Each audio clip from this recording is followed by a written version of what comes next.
수수께끼 문제로 계속 삼손의 일생이 뭔가 꼬여 들어가는 장면을 우리가 계속 보고 있습니다.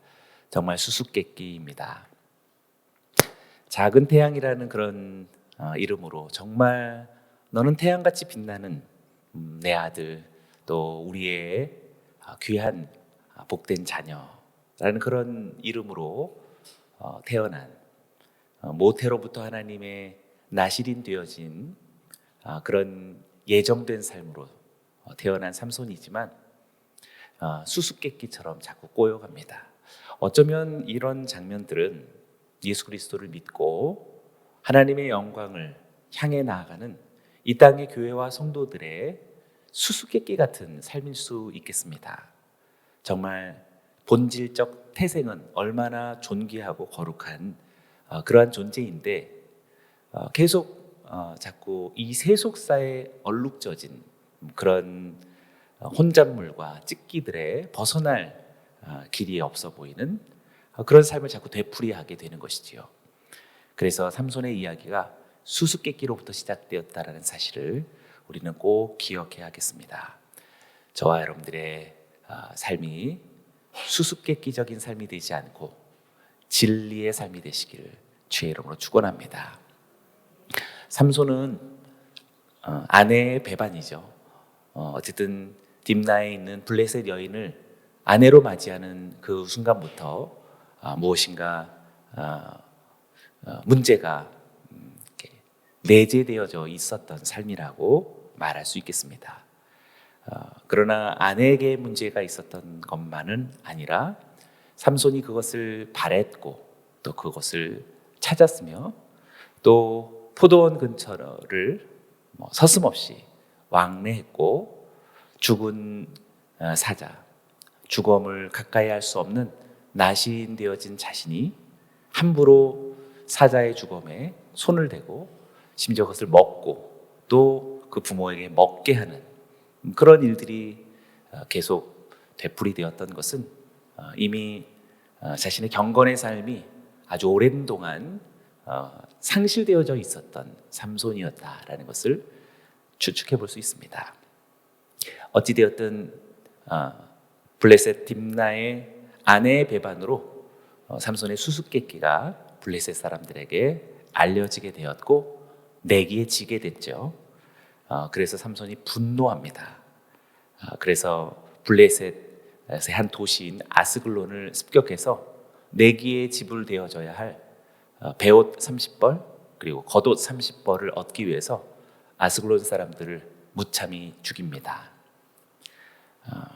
삼손은 이렇게 해서 그 분을 삭혔던 것이죠. 어느 정도 분을 삭힌 다음에 다시 아내를 찾아갑니다. 그런데 그 블레셋 아내의 아버지 곧 장인은 이 일이 있은 직후에 삼손의 아내를 삼손의 블레셋 친구에게 그냥 다시 새로운 결혼을 해버리게 했던 것입니다. 아마 삼손의 장인이 삼손이 다시 돌아오는 것을 보고 깜짝 놀랐던 것 같습니다. 침실로 들어가려는 삼손을 막으면서 궁색한 변명으로 새로운 제안을 내놓습니다. 삼손의 아내를 미워한 줄 알고 이미 다른 친구에게 아내로 주었다라고 말하면서 자기 아내 곧 삼손의 아내보다도 더 예쁜 그 동생을 취하라고 아내로 삼으라고 말하고 있습니다. 더 예쁜 이 말이 참 세속사의 어떤 전형을 말해주고 있는 것 같습니다. 아내를 잃게 된 것에 대해서 삼손은 더욱 큰 분노로 이제 응수하게 됩니다. 정당한 아내를 부당하게 남에게 넘겨준 장인을 비롯해서 블레셋 사람들에 대한 당당한 복수를 이제 꾀하게 된 것이지요. 3절의 말씀을 잠시 보겠습니다. 삼손이 그들에게 말했습니다. 내가 블레셋 사람에게 해를 끼쳐도 이번에는 나를 탓할 것이 없을 것이요. 밑줄을 그어보시길 바라고 탓할 것 거기에 한번 동그라미 해보시길 바랍니다. 3절을 한번 읽어보니까 앞에서 수수께끼에 지게 됨으로 인해서 아스글론 사람들 30명을 죽이고 베옷 30벌과 겉옷 30벌을 대신 지불했다라는 것은 이렇게 삼손이 분노 가운데서 행했던 것이지만 그것이 자기 자신에게 명분도 없는 것이고 모든 것이 뭐 잘못된 것이다라는 자책감이 어느 정도는 있어 보입니다. 3절의 말씀을 보니 이번에는 이라고 나를 탓할 것이 없을 것이요 라고 말하는 것을 보면 삼손의 행동 속에서 삼손 자기 자신이 이것은 적절하지 않다라는 일종의 의식은 있는 것 같습니다.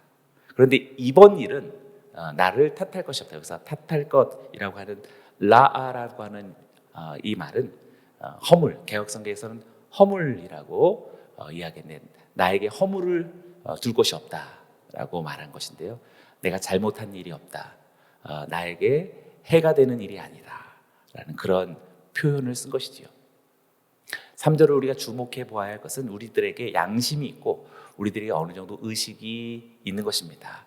우리들의 마음의 흐름 속에 우리가 무엇이 옳고 그른지, 이것이 하나님 앞에 정당하고 합당한 명분은 있는지, 거룩한 사명은 있는지, 소명에 따른 것인지 어느 정도 우리에겐 다 의식이 있는 것입니다. 모른 척하지 않기 원하고요. 우리들의 다 정서와 내면 속에 하나님의 진리와 주님의 말씀은 작용하고 있습니다. 그러니 사랑하는 여러분, 늘 하나님의 말씀이 살아있고 그리고 하나님의 성령께서 늘 우리들의 양심을 따라 운행하심을 기억하시고 하나님의 뜻을 쫓아 더욱더 성숙해가는 우리 모두가 되길 원합니다. 그러나 30절의 말씀을 보면 왠지 이제는 당신들에게 문제가 있으니 이스라엘을 이제 블레셋의 손에서 구원해내야 할 사명감을 갖고 태어난 삼손이 이제 블레셋 사람들을 응징하는 그런 일을 시작하려는 것처럼 보여집니다. 그러나 이것은 사실 이스라엘을 구원을 위한 사명으로서 일을 수행하는 것이 사실은 아니지요. 분명히 보면 아내를 잃은 것에 대한 일종의 복수심의 표현인 것입니다.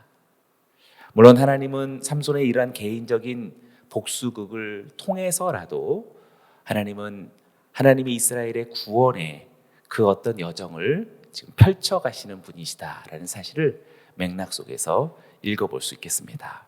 복수를 선언한 삼손은 아주 치밀하게 준비를 합니다. 여우 300마리를 잡아왔죠. 300마리를 150마리, 150쌍을 만든 것입니다. 2마리씩 꼬리를 묶어버립니다. 그리고 그 꼬리 중간에다가 불 붙일 회를 거기에다가 달아버리게 한 것이지요. 그리고 거기다 불을 붙이니 이 2마리의 여우가 얼마나 놀랍고 두려워서 온 사방을 그렇게 뛰어다니겠습니까? 그러니 여기 곡물밭이라고 얘기했는데 큰 평야를 말합니다. 그 큰 평야와 150쌍의 이 2마리 묶여진 여우떼들이 막 온 지경을 그렇게 막 날뛰었을 것이지요. 그러므로 인해서 그 큰 평야에 일제히 불이 나기 시작했던 것입니다. 이 일로 인해서 얼마나 큰 피해가 있었는지 곡물단과 아직 배지 않은 곡물과 5절에 포도밭과 올리브밭이 모두 불에 탔다라고 그렇게 말하고 있습니다. 이게 좀 어떻게 보면은 이렇게 우화 같은 이야기처럼 들려지게 되지만 사실이죠. 사실은 조금만 거슬러 올라가 보면 기드온 시대에 유사한 장면이 있었죠. 300명이 세 대로 나뉘어서 100명씩 나팔을 크게 불고 그리고 항아리를 깨뜨리고 일제히 횃불을 높이 들고 여호와와 기드온의 칼이여라는 선포했던 우리 13만 5천의 미디안 대군을 향해 이렇게 저항하던 기드온의 시대를 떠올려 보면 지금 삼손 혼자서 지금 150쌍의 여우 군대를 데리고서 지금 뭔가 블레셋에게 이렇게 역사를 떨치고 있는 것처럼 보여지지만 이게 뭔가 참 이렇게 초라하죠. 여호와의 전쟁인지 이게 어떤 동화인지 그렇게 모를 만큼 좀 우스꽝스럽지만 어쨌든 이 일로 인해서 블레셋에 큰 피해가 입혀지게 됩니다. 그러니까 맥락은 일반적인 어떤 인간의 세속사에서 어떤 원한과 복수, 그것이 동기가 되어져서 일어난 어떤 해프닝과 같은 일이지만, 섭리는 이스라엘 진영의 경제적인 손실이 가해졌다라는 사실입니다. 하나님의 일련의 심판과 응징인 것이지요. 공교롭게 잘 보면 지금 1절을 보시면 추수할 때라고 말하고 있고, 그리고 지금 오늘 여기서 곡물밭이라고 하는 이 표현도 우리가 생각해 보면 지금 5절에 있는 곡물밭에도 동그라미 보시고 1절에 추수할 때도 동그라미 보시면 경제적인 문제와 배경을 두고 있다는 사실입니다. 그렇기 때문에 지금 이 이야기는 아주 오래전 사사기 속에서 보여지는 어떤 우화 같은 이야기가 아니라, 그 본질은 지금 경제 생활 속에서 2021년을 살아가는 우리들의 아주 첨예한 그런 세상살이에 아주 중요한 어떤 흐름인 경제적인 문제, 여러분의 사업의 문제, 코로나로 인해서 정말 생존이 걸려있는 아주 절박한 문제 속에 사실 우리도 피해갈 수 없는 아주 중요한 어떤 원망과 이거는 그렇게 하면 안 되지라고 하는 여러분 자신의 굉장히 아주 의연한 여러분들의 삶의 결단, 그 결단으로 인해서 여러분들이 응수하는 저와 여러분들의 일련의 삶의 태도, 그 태도들 속에 우리는 이스라엘과 블레셋 간의 우화 같은 이야기들이 펼쳐질 수 있다는 것을 말하는 것입니다.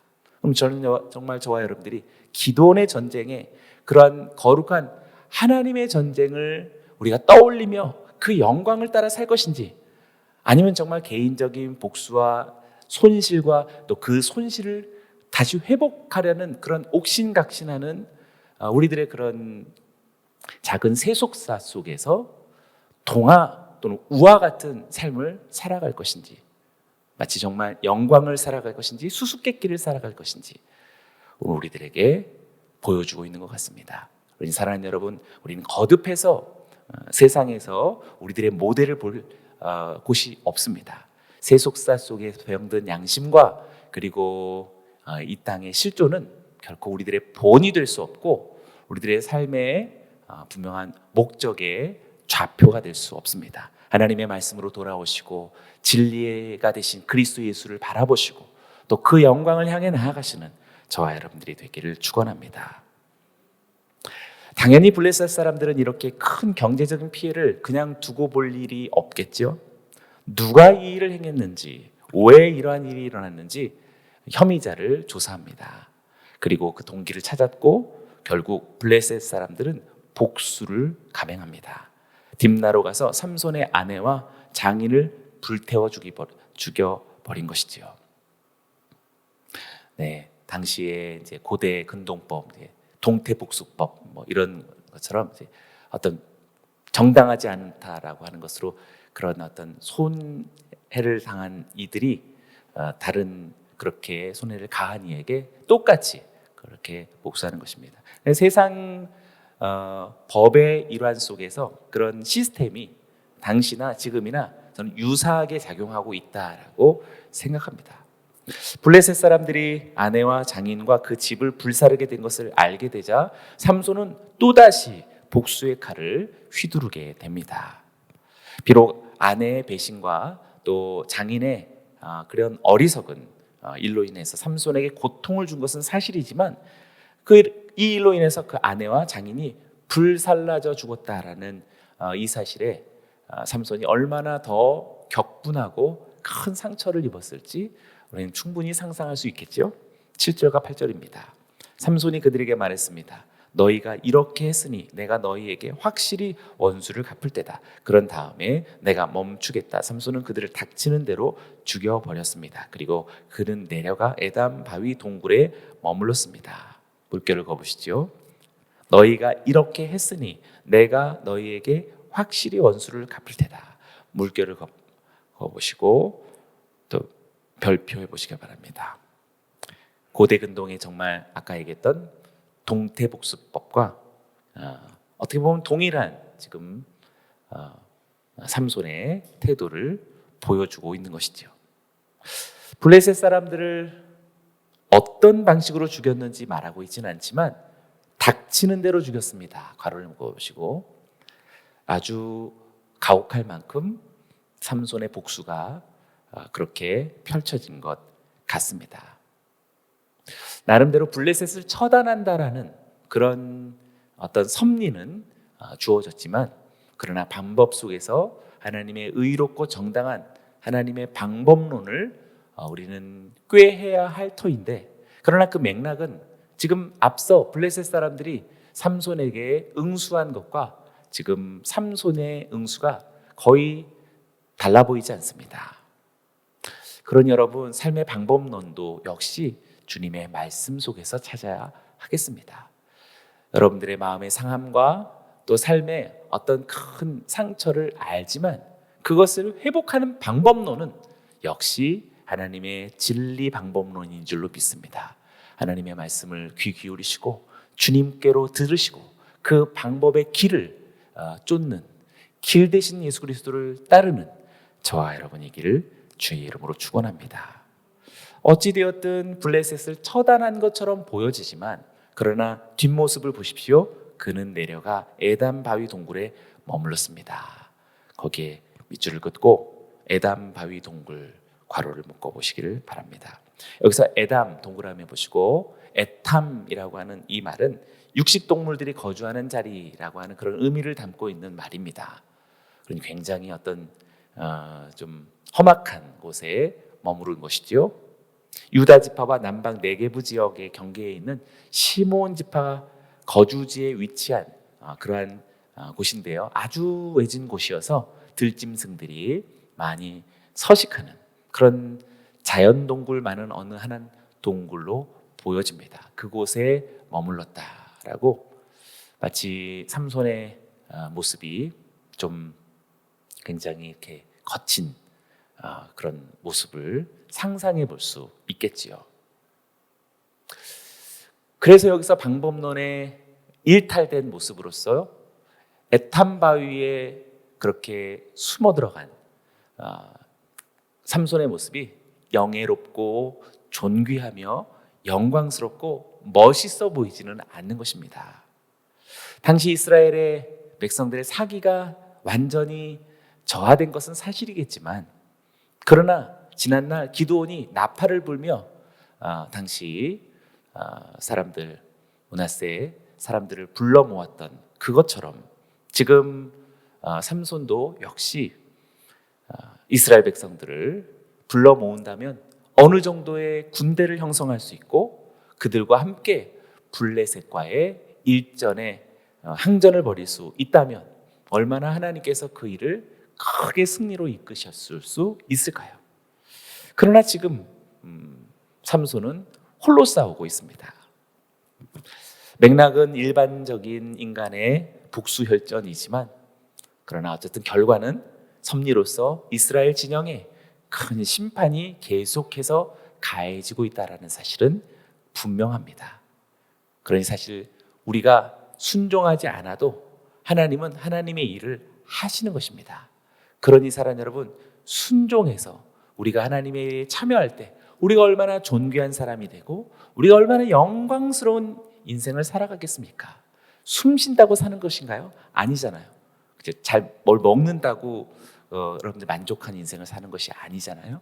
우리 정말 우리가 하나님의 뜻을 따라 그 영광을 따라 살아갈 수 있는 우리 모두가 되길 원하고 우리를 불러주실 때 하나님께 감사하고 우리를 찾으신 하나님께 영광 돌리고 또 말씀을 따라 그 부르신 삶으로 힘차게 살아나가는 우리 모두가 되기를 원합니다. 돌아보십시오. 하나님 나라를 위하여서 원수들과 싸우는 그리스도의 용사인지 아니면 개인적인 시시비비의 일들로 세월을 흘려보내면서 실상은 에탐바위 동굴 속에 기거하는 그런 또 다른 삼손인지 우리들의 영적 자아상을 다시 돌아볼 수 있기를 원합니다. 이제 블레셋은 전면 전쟁을 선포하게 됩니다. 복수가 계속 반복되다가 이제 큰 전면전이 시작되는 것이죠. 9절과 10절입니다. 그러자 블레셋 사람들이 올라가 유다에 진을 치고 레히 근처에 널리 퍼져 있었습니다. 유다 사람들이 말했습니다. 왜 당신들이 우리와 싸우러 왔습니까? 그들이 대답했습니다. 우리가 삼손을 붙잡으려고 왔소. 그가 우리에게 했던 그대로 우리가 그에게 해주려고 왔소. 블레셋은 유다의 진을 쳤습니다. 왜냐하면 삼손이 그곳으로 숨어들었기 때문입니다. 그러나 블레셋의 목표는 유다 지파가 아니었죠. 오직 삼손에게 있었습니다. 그래서 블레셋이 이렇게 군대를 거느리고 왔기에 유다 지파가 물었던 것이죠. 어인 일로 이렇게 왔는지를 물었을 때 블레셋은 유다를 공격할 그럴 필요조차 없었고 그럴 마음조차가 없었다고 말합니다. 그리고 유다는 그 일로 안심하게 되죠. 그래서 유다는 블레셋이 유다에 공격할 필요조차 없었던 이유 중에 하나는 삼손에게만 목적을 둘 수 있었던 이유는 유다가 블레셋에 그렇게 거스리는 세력과 존재가 아니었기 때문입니다. 그래서 이것은 사실상 블레셋과 유다 사이에 일종의 화목한 관계가 있는 것 같아 보이지만 어쩌면 우리가 어둠의 세력과 큰 문제 없이 지낼 수도 있는 거죠. 어둠의 세력과 큰 문제 없이 나름대로 타협을 잘 하고 있어서 큰 어려움 없이 살아가고 있을 수 있는 것입니다. 그래서 우리는 삼손의 삶이 무척 실망스럽다라고 보면서 오늘 이 후반절에서 유다 지파를 보면서 깜짝 놀라는 더 실망하는 모습을 발견하게 되는 것입니다. 보시죠. 11절부터 13절까지 제가 읽습니다. 그러자 유다 사람 3,000명이 에담의 바위 동굴로 내려가서 삼손에게 말했습니다. 블레셋 사람들이 우리를 지배하고 있는 것을 모르겠느냐? 내가 우리에게 무엇을 하고 있는 줄 아느냐? 그러자 삼손이 그들에게 말했습니다. 그들이 내가 한 그대로 그렇게 내가 그들에게 했습니다. 유다 사람들이 삼손에게 말했습니다. 우리가 너를 붙잡아 블레셋 사람들 손에 넘겨주려고 왔다. 삼손이 그들에게 말했습니다. 당신들이 직접 나를 죽이지 않는다고 내게 맹세하시오. 그들이 그에게 말했습니다. 죽이지 않겠다. 우리가 너를 붙잡기만 해서 그들의 손에 넘겨주겠다. 우리가 결코 너를 죽이지 않겠다. 그래야 그들은 새 노끈 2줄로 그를 묶어서 바위에서 데리고 나왔습니다. 삼손은 개인적으로 유다 사람들에게 어떤 일도 한 적이 없었습니다. 그들에게 어떤 악한 일을 행한 자가 있다면 그것은 바로 블레셋 사람들이었을 것입니다. 그러나 유다가 이미 블레셋과 대항할 용기를 잃어버린, 싸울 의지를 상실한 그런 사람들이 되었다라는 것을 보게 되는 것이죠. 심지어 어떻게 말했습니까? 11절 물결을 읽어보시죠. 블레셋 사람들이 우리를 지배하는 것을 모르느냐 물결을 읽어보시기 바랍니다. 네, 이것이 바로 지금 현재 삼손의 시대의 유다 지파의 모습입니다. 2021년 코로나 시대의 현재 그리스도의 사람들로서 저와 여러분들이 혹시 이렇게 생각하는 것은 아닐까요? 지금이 어떤 세상인데 라고 말하면서 우리 명목상의 신앙의 어떤 형태만 있을 뿐이지 본질적인 신앙의 권능은 잃어버린 그런 삶을 사는 것은 아닐까요? 그것은 삼손 한 사람을 잡으려고 3,000명을 데리고 오는 유다 지파를 보면 알 수가 있는 것입니다. 무엇을 위한 삶인지, 무엇을 위한 전적인 투자의 삶인지, 여러분들의 재정을 어디에 3,000을 투입하고 있는 건가요? 여러분들의 전적인 삶의 관심과 집중도가 지금 어디에 쏠려 있는 것입니까? 경제적인 여건 속에서 아까 곡물밭을 생각해 보고 여우때 150쌍으로서 큰 곡물밭에 불을 타버리는 이 장면들을 내용 맥락 속에서 잘 읽어보면 우리들의 경제적인 지금 생활 속에서 지금 이렇게 완전히 뒤바뀌어 버린 그런 자화상이 우리들의 삶 속에서 재현되고 있을지 모릅니다. 그러니 사랑하는 여러분, 오늘 우리 모두가 다 같이 삼손의 나실인 되어지는 삶의 회복이 유다 지파의 유다 되어진 그 진정한 영적인 회복이 다시 일어나기를 원합니다. 유다 지파가 어떤 지파였습니까? 사사기가 처음 시작할 때 이랬습니다. 1장 18절 말씀을 보시죠.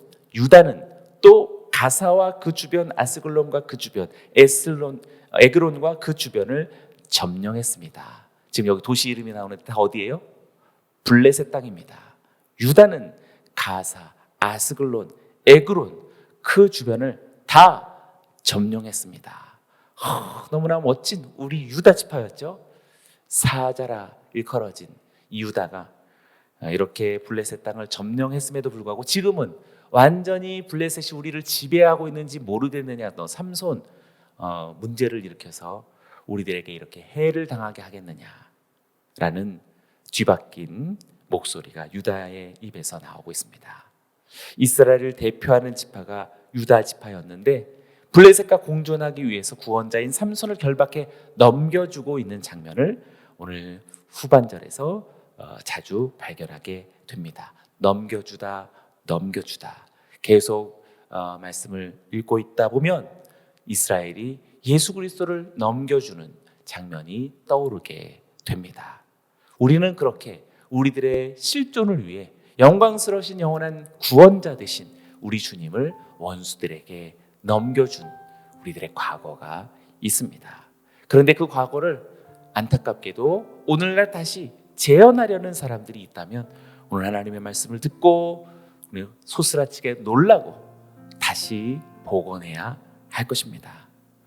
하나님의 음성의 단절, 주의 말씀과 상반되어진 경제생활, 끊임없이 이렇게 힘든 그 실존의 생활 속에서 어떻게든 생존을 하려는 우리들의 본성은 이런 결국을 맞을 수밖에 없는 것입니다. 그러니 사랑하는 여러분, 생존으로 살지 마시고 사명으로 살아가기를 결단하는 저와 여러분들이 되시길 주의 이름으로 축원합니다.